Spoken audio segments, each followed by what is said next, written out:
बाबा पहाड़िया के नाम पर लोगों को डराया, मृतक भक्तों के नाम पर जमा हुए लाखों रुपए हड़पे, धर्म के धन को भोग विलास ऐश्वर्य मौज मस्ती में लगाया, चांदी के पवित्र छत्र पिघलाकर बेगम की पायल बना डाला, सुखना के नाम पर भक्तों को अकाल मृत्यु और तरह तरह के भय दिखाकर लूटा, स्वयंभू बाबा पहाड़िया बनने का स्वांग रचा।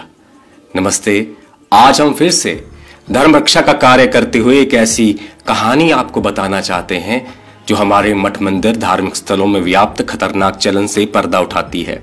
सर्वप्रथम थाना कलां पंजैन में विराजमान बाबा पहाड़िया को शुद्ध चेतना से शत शत नमन। देवभूमि के रक्षक बाबा पहाड़िया जी की आज्ञा और आशीर्वाद के साथ अब आगे बढ़ते हैं। ऊना थाना कलां के पंजैन में बाबा पहाड़िया जी के शक्ति स्थल पर सेवादार अशोक कुमार शोकू ने जब छतर पर चढ़ने वाली चांदी से अपनी धर्म पत्नी की पांजेबें बनवाई तो कुछ भक्तों को अचरज हुआ कि धर्म की सेवा में लगे गद्दीनशीं सेवादार को सोना चांदी से ऐसा मोह क्यों, जबकि शोकू जवाहर नवोदय विद्यालय में कुक का काम करता है। मगर पिछले कुछ वर्षों से वह पैसे के नशे में डूब गया। धन का मोह उससे गलती पर गलती करवाता गया। नंबर 1, बाबा पहाड़िया के भक्तों की मौत पर मांगा धन हड़पा। पिछले 2 सालों में शोकू ने भक्तों की मृत्यु के बाद उनके नाम पर चंदा जमा किया और हड़प लिया। मृतकों के नाम महेंद्र और सुनील कुमार थे। महेंद्र की मौत के बाद शोकू ने व्हाट्सएप ग्रुप में संदेश छोड़ा कि जितनी हेल्प कर सकते हो भेजो। भक्तों ने शोकू की भावुक अपील सुनकर अपने खाते खाली करने शुरू कर दिए। सुनील की मौत पर भी भक्तों ने यथासंभव मदद भेजी, लेकिन शोकू ने मृतक भक्तों के जरूरतमंद परिवारों और उनके बच्चों के नाम पर जमा धन भी निगल लिया। क्या एक धार्मिक व्यक्ति को इस प्रकार की हरकत शोभा देती थी? पहाड़िया बाबा जी के नंबर 2, पहाड़िया बाबा जी के नाम पर चढ़े सोना चांदी धन को अपने निजी प्रयोग में लगाया।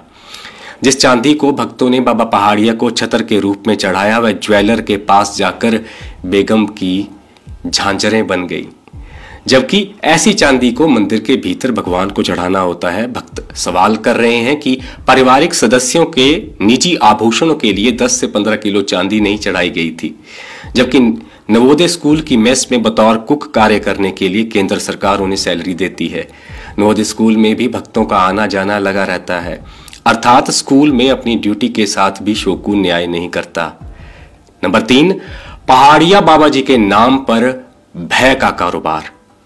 शोकू पर यह भी आरोप लगता है कि वह भक्तों के अंदर कुछ बुरा हो जाने का भय निरंतर डालता रहता था, जबकि हमारी शक्तियां हमें भयभीत करने का नहीं अपितु भय से निकालने का कार्य करती हैं। एक महिला ने सुखना सुखी कि बेटा विदेश जाएगा तो पहली सैलरी चढ़ाऊंगी। जब बेटा विदेश नहीं गया तो शोकू ने महिला को एक डरावनी कहानी सुनाई। शोकू ने बताया कि एक बार ऐसी मन्नत मांगकर महिला गई थी, उसके बेटे विदेश पहुंच गए, पहली सैलरी नहीं डाली तो दोनों बेटे हार्ट अटैक से मर गए। शोकू बोला, सुखना तो पूरी करनी होगी। इतना सुनते ही महिला ने हाथ जोड़े और कहा, बाबा अगले हफ्ते तक पूरी कर देंगे, पर तू ऐसी कहानियां ना सुनाया कर। शोकू ने भक्तों से सिर से पांव तक सफेद बकरा चढ़ाने का उपाय बताया। जब भक्त कहते कि कहां से सफेद छेलू लाएं तो शोकू एक बकरी पालक का रेफरेंस देता कि उसके पास चले जाओ। 15,000 रुपए में छेलू लाया जाता और वापस उसी बकरी पालक के पास चला जाता। 1-2 छेलू 30-40 बार चढ़ गए। शोकू को सिर्फ पैसे से मतलब था। नंबर 4, मूर्तियों का व्यापार। धार्मिक स्थल पर जाने वाला भक्त सदैव निर्मल और निहत्था होता है। कोई चालाकी या चतुराई भक्तों के मन में नहीं होती। ऐसे में शोकू भक्ति भाव को भी अपना लालच पूरा करने के लिए कैश करने लगा। शोकू ने देखा कि धर्म तो धंधा ही बड़ा अच्छा है, तो उसने मूर्तियों का व्यापार शुरू किया। 20-20 हजार की मूर्तियां लाख 1.5 लाख में भक्तों को मर डाली। बीती 7 जून को उन मूर्तियों की थाना कलां में प्राण प्रतिष्ठा करके गाड़ियों में भरकर ऊना के अलग अलग गांवों में भेज दी और कहा वहां चढ़ने वाला चढ़ावा थाना कलां में जमा करवाना होगा, जबकि मूर्ति की प्राण प्रतिष्ठा उसी मंदिर में होती है जहां उन्हें स्थापित किया जाता है। जिस शोकू ने दिवंगत आत्मा सुनील और महेंद्र के नाम पर पैसा खा लिया, वह देवी देवताओं की मूर्तियों को कैसे छोड़ देता। जो आस्था के नाम पर लोग ठगे गए हैं, उनकी भावनाओं को मेरे शब्दों से ठेस पहुंच सकती है। लेकिन बाबा पहाड़िया के नाम पर मचाई गई लूट पर चुप्पी नहीं साधी जा सकती। शोकू और उनकी पत्नी महंगे डिजाइनर सूट और बार बार नए डिजाइनर गहने पहन रहे थे। मौज मस्ती के लिए गोवा, विदेश ट्रिप, ऐसी तमाम घटनाएं होने लगी तो भक्तों का माथा ठनका। नंबर 5, मंदिर निर्माण में भक्तों का 1 रुपया नहीं लगा, क्योंकि शोकू ने मीडिया में दावा कर डाला था कि इस मंदिर निर्माण के लिए किसी ने उनकी सहायता नहीं की, अर्थात भक्तों के चढ़ावे से मंदिर तैयार नहीं हुआ है। इस दावे ने दानी सज्जनों की आंखें भी खोल दी हैं। भक्त भी जानना चाहते हैं कि शोकू बताए कि मंदिर निर्माण का धन कहां से आया, जबकि शोकू भक्तों को तरह तरह के भय दिखाकर अकूत धन संपदा जमा कर रहा था। जिन भक्तों के धन से मंदिर बना उन्हें भुलाकर शोकू ने यह झूठ फैलाया कि संगत ने मंदिर निर्माण में कोई भूमिका नहीं निभाई है। नंबर 6, पैसे को लेकर क्लेश में मारपीट और थाने में पर्चा। शोकू धन की चकाचौंध में डूब यह भूल ही गया था कि वह सेवक है, स्वयं बाबा पहाड़िया नहीं। वह पहले बाबा पहाड़िया जी की पोशाक पहनकर स्वयं बाबा पहाड़िया बनने का स्वांग भी रचता रहा। तभी तो धर्म का धन यदि सही दिशा में ना लगे तो वह मति हर लेता है। शोकू इतना आसक्त हो गया कि उसका लड़ाई झगड़ा थाने तक पहुंच गया। शोकू की लड़ाई में उसकी बेटी भी कूद पड़ी और भक्तों को तरह तरह की गालियां निकालने लगी। वैसे शोकू की भाषा भी जान लो।